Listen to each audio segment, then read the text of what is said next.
ከሺዎች ዓመታት በፊት መጽሐፍ ቅዱስ አስገራሚ ምስጢርን አስቀምጧል። በኤፍራጥስ ወንዝ አጠገብ በእግዚአብሔር የታሰሩ 4 ኃያላን መላእክት አሉ።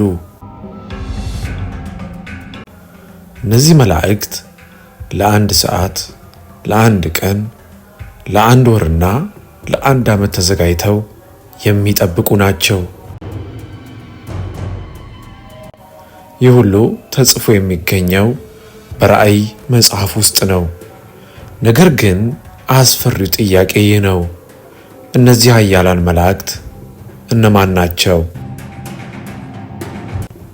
መቼስ ይፈታሉ?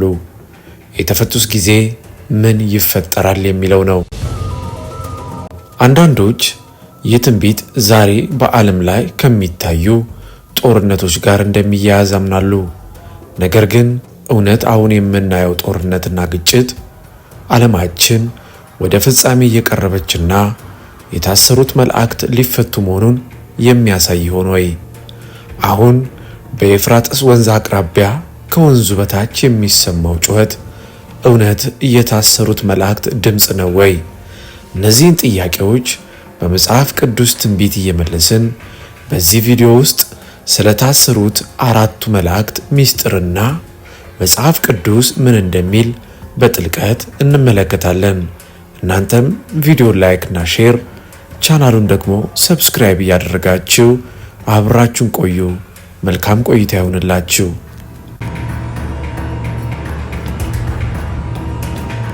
ስለታሰሩት 4 መላእክት ለማወቅ በካርታ ላይ አንድን ቦታ በትኩረት ማየት ይኖርብናል። በዚያ ቦታ 4 መላእክት የሚሰጣቸውን የትእዛዝ ቀን እየተጠባበቁ ነው። ቦታው የታወቀ አካባቢ ነው። የሚታይ ወንዝ ግን የማይታይ እስር ቤት። ይህ ወንዝ ኤፍራጥስ ይባላል። መነሻውን ከቱርክ አድርጎ ሶሪያና ኢራቅን ያቋርጣል። ነገር ግን ወንዙ አብርሃም ከመወለዱ በፊት ፒራሚዶች ከመገንባታቸው አስቀድሞ የነበሩ እስረኞችን ይዟል። እነዚህ እስረኞች ግን ዝም ብሎ እስረኛ አይደሉም።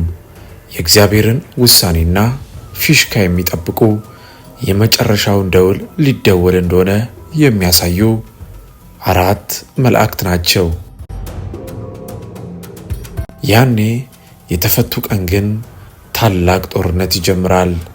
እነዚህ መላእክት ሲፈቱ ታላቅ ሰራዊት ያስነሳሉ ተብሎ ተጽፏል። መጽሐፍ ቅዱስም እንደሚናገር ቁጥሩም ከ200 ሚሊዮን በላይ የሚደርስ ሰራዊት ነው። ብዙ ሰዎች ይሞታሉ። መጽሐፍ ቅዱስ እንደሚናገር እነዚህ መላእክት የተፈቱ ጊዜ ከሰው ልጆች 1/3 በዚህ መቅሰፍት ይጠፋል። ከነዚህ ኃይሎች የሚወጡ መቅሰፍቶች በእሳትና በጭስ ይገለጣሉ። ይህ ሁሉ በተወሰነ ጊዜ ይፈጠራል። መጽሐፍ ቅዱስ እንደዚህ ይላል፣ ለሰዓት፣ ለቀን፣ ለወር፣ ለዓመት የተዘጋጁ ነበሩ። ይህ ነገር በትክክለኛ የተወሰነ ጊዜ እንደሚፈጠር ሁሉም ትንቢት በመጽሐፍ ቅዱስ ውስጥ ተገልጿል። እነሱ ሲፈቱ ይህን ሁሉ መቅሰፍት ለመፈጸም 13 ወራት ብቻ ይበቃቸዋል። ይህ ብዙ ሰዎች የሚያልፉበት ትንቢት ነው። ትንቢቱም በራእይ መጽሐፍ ምዕራፍ 9 ውስጥ ይገኛል። ታዲያ እነዚህ 4ቱ የታሰሩት መላእክት እንዴት ይፈታሉ? ማን ይፈታቸዋል? መቼስ ይፈታሉ? የሚሉትን ጥያቄዎች በመጽሐፍ ቅዱስ ትንቢት እየመለስን እንቀጥል። በአንደኛው ክፍለ ዘመን መገባደጃ አካባቢ በፈጥሞ ደሴት ላይ ተሰዶ የነበረው ዮሐንስ አንድ ራእይን ተቀበለ። ይህም ራእይ እስከ ሕይወቱ መጨረሻ ድረስ ያስደነገጠው ነበር። 6ኛው መለከት ተነፋ። ከእግዚአብሔር ፊት ያለው የወርቅ መሠዊያ ከ4 ቀንዶች ውስጥ አንድ ድምፅ ተሰማ። ትእዛዙም ግልጽ ነበር። በታላቁ ወንዝ በኤፍራጥስ የታሰሩትን 4ቱን መላእክት ፍታቸው ይላል።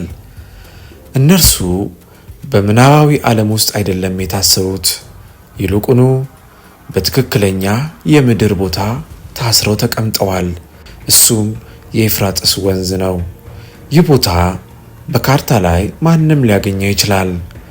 ከሰው ልጅ አስተሳሰብ እጅግ የሚበልጥና በእግዚአብሔር ዕቅድ ውስጥ ያለውን ውሳኔና ጊዜ እየጠበቁ ያሉ አደገኛ የተባሉ መንፈሳዊ ፍጥረታት ናቸው።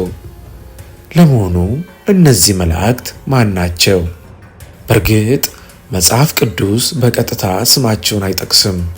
ነገር ግን ብዙ የሥነ መለኮት አስተማሪዎች እንደዚህ ይላሉ። እነርሱ መልካም መላእክት አይደሉም። እነርሱ የፍርድ መላእክት ወይም ክፉ መናፍስት ሊሆኑ ይችላሉ። እግዚአብሔር እስከ ተወሰነው ጊዜ ድረስ እንዲታሰሩ አድርጓቸዋል።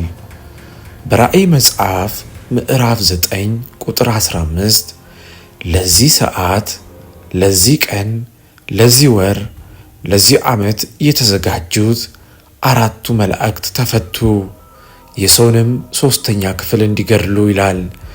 የእነዚህ መላእክት የመፈታታቸው ትክክለኛ ጊዜ ከዓለም መፈጠር በፊት ተወስኗል። እነዚህ 4 ፍጥረታት ግን በጸጥታ እየጠበቁ ናቸው። ሰው የማያውቀውን ያንን ትክክለኛ ቀንና ጊዜ እየጠበቁ ታስረው ተቀምጠዋል። ነገር ግን አንድ ጥያቄ ይነሳል። መላእክትን ማን ሊያስር ይችላል? መልሱ ግን ቀላል ነው። እርሱም እግዚአብሔር ብቻ ነው። መላእክት ብዙዎቻችሁ በግድግዳ ላይ ተለጥፈው እንደሚታዩ በሰዎች የእጅ ጥበብ በስዕል የተሰሩ በቀለም ያጌጡ ፍጥረታት እንዳይመስሏችሁ። ይልቁኑ እነርሱ ከኒውክሌር መሳሪያ የሚበልጥ ኃይል ያላቸው ፍጥረታት ናቸው። በራእይ መጽሐፍ የ10ኛው መቅሰፍት ጊዜ አንድ መልአክ በአንድ ሌሊት የግብፅ የመጀመሪያ ልጆችን ሁሉ ገደለ። በሁለተኛ ነገሥት ደግሞ እንደተጻፈው አንድ መላእክት 185,000 የኦሶር ወታደሮችን በአንድ ሌሊት አጠፋ። እንግዲህ እንደዚህ በኃይል የተሞሉ ፍጥረታት ናቸው። ታዲያ እነዚህ ኃይለኛና ለመቅሰፍት የተዘጋጁ በኤፍራጥስ ወንዝ አካባቢ የታሰሩ መላእክት ለምን 4 ብቻ ሆኑ? 4 መሆናቸው የምን ምሳሌ ነው ብለው የሚጠይቁም አሉ። መልሱ እንደዚህ ነው። በመጽሐፍ ቅዱስ ቁጥር 4 ብዙ ጊዜ የፍጥረትን ሙሉነት ይወክላል።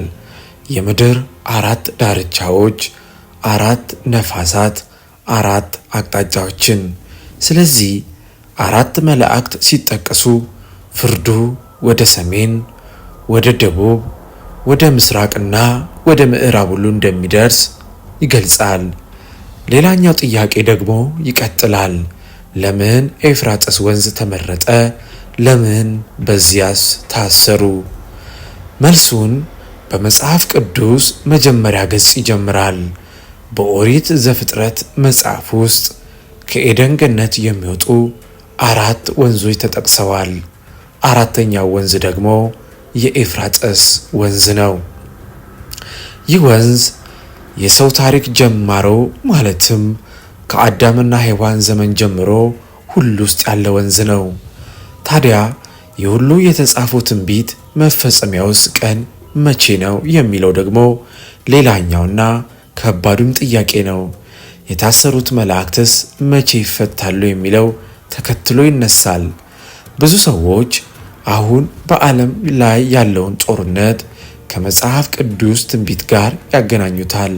በተለይ በራእይ መጽሐፍ ምዕራፍ 9 ከቁጥር 14 እስከ 15 ውስጥ የተጠቀሱት 4ቱ የታሰሩ መላእክት ጋር ያገናኙታል።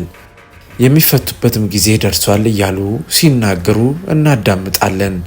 መጽሐፍ ቅዱስ ግን ምን ይላል? ትንቢቱ እንደዚህ ተብሎ ተጽፏል።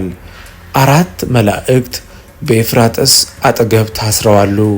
ለተወሰነ ሰዓት፣ ቀን፣ ወርና ዓመት ይጠብቃሉ።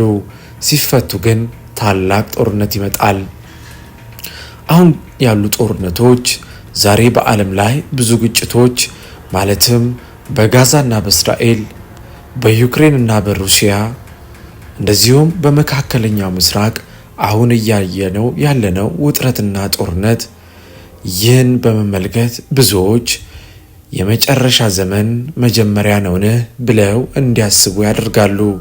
መጽሐፍ ቅዱስ ግን አሁን ያለው ጦርነት እነዚያ የታሰሩት መላእክት እንደተፈቱ የሚገልጽ አይደለም።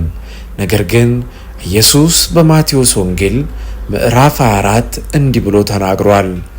ጦርነትና የጦርነት ጊዜ ትሰማላችሁ። ይህ የመጨረሻ ዘመን ምልክቶች ናቸው። በመጨረሻም እነዚህ የታሰሩ መላእክት እንዲፈቱ ምን መፈጠር ይኖርበታል የሚለውን በአጭሩ መልሰን ፕሮግራማችንን እናጠቃል። ይህ ትንቢት እንዲፈጸም የኤፍራጥስ ወንዝ መድረቅ አለበት።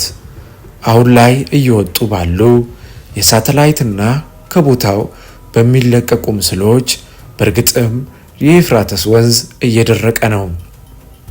ለዚህም ምክንያቱ የኤፍራጥስ መነሻ የሆነችው ቱርክ በኤፍራጥስ ወንዝ ላይ 22 ግድቦችን ገንብታለች። የውሃን ፍሰቱ ከ50% በላይ ቀንሷል። አንዳንድ ጥናቶች ደግሞ እንደሚሉት ኤፍራጥስ እስከ 70% ድረስ ቀንሷል። ያ ማለት ሙሉ ለሙሉ ሊደርቅ 30% ብቻ ቀርቷል። ይህንንም የሳተላይት ምስሎች አሳይተዋል።